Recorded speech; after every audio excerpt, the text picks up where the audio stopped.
But Cruella, he said, channeling Twitch chat, if the goal is to kill Mythic Dimensius first in the world, why are we spending 30 hours doing stuff that isn't Mythic progress? Because you want the best gear as you can when you arrive on Dimensius. Obviously, like having a good, talented players is the key. But if you are not good geared enough, you're not gonna pass some like thresholds, such as like a Titan Rage, stuff like that. So you are required, because as Preach already mentioned, it's a marathon. It's not like a speed. Like, you're not speedrunning this in a day or two. It's taking weeks. So obviously you want to get best gear as you can. So that's why you're like min-maxing it to the point that you are doing splits for like 3 days in a row. It is mandatory in order to be able to defeat these bosses that requires an amount of gear, insane amount of gear. Yeah, I think it's worth noting that just speaking statistically, although past performance is no prediction of future results, it is simply true that the vast majority of races to World First have been won by the team that achieved the highest item level, not by the team that spent the most time doing Mythic progress. Teams know it's crucial. They're going to spend a lot of time getting that gear. Earlier, you guys said that Liquid and Echo are the front runners, but I'm looking at the leaderboard. It's Thursday morning. The top guild is something called Melee Mechanics, and the rest of the leaderboard is filled with guilds I've never even heard of. You guys didn't say these were the front runners. Liquid and Echo aren't on there at all. JB, what's going on?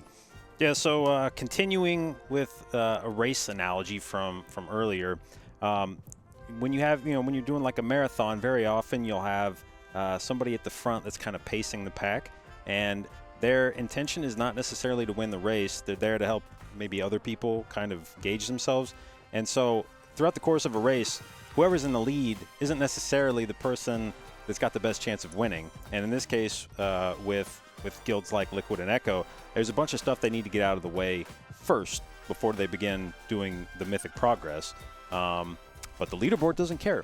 The leaderboard doesn't care who is most likely to win. All it cares about is who has killed a boss already. And so you will have some guilds who don't intend to put anywhere near the same amount of preparation that Liquid and Echo will be putting in, who are like, I think I can kill this boss with the gear I have right now, actually.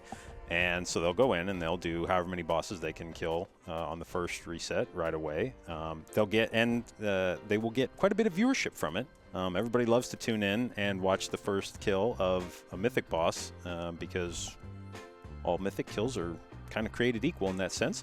So a lot of guilds will use that opportunity to say, hey, look at us. We're, for however long, we're the top guild in the world.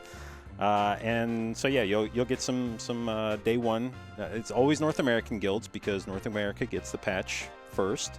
But you'll have some day one North American guilds that race out to an early lead, and then eventually, usually by boss 3 or 4, most of the time you'll have Liquid and Echo. Usually Liquid, again, is the North American guild. Will probably take that lead back and then not relinquish it for the rest of the race. Until the end. Until the end.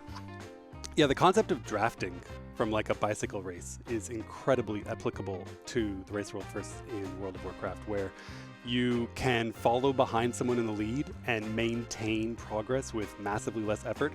So if you need to do certain tasks like JB alluded to, you need to do splits, you need to do Tazavesh, and you, of course, you also want to kill the last boss, you can go do those other tasks while other guilds work on figuring out the strategy for clearing the boss, and then you can gain a significant advantage by looking at what they did, copying their strat, lifting it wholesale, and essentially drafting behind them to do the same bosses in significantly less time, and you use the saved time to get item level that they now don't have, giving you a significant advantage in the second part of the race.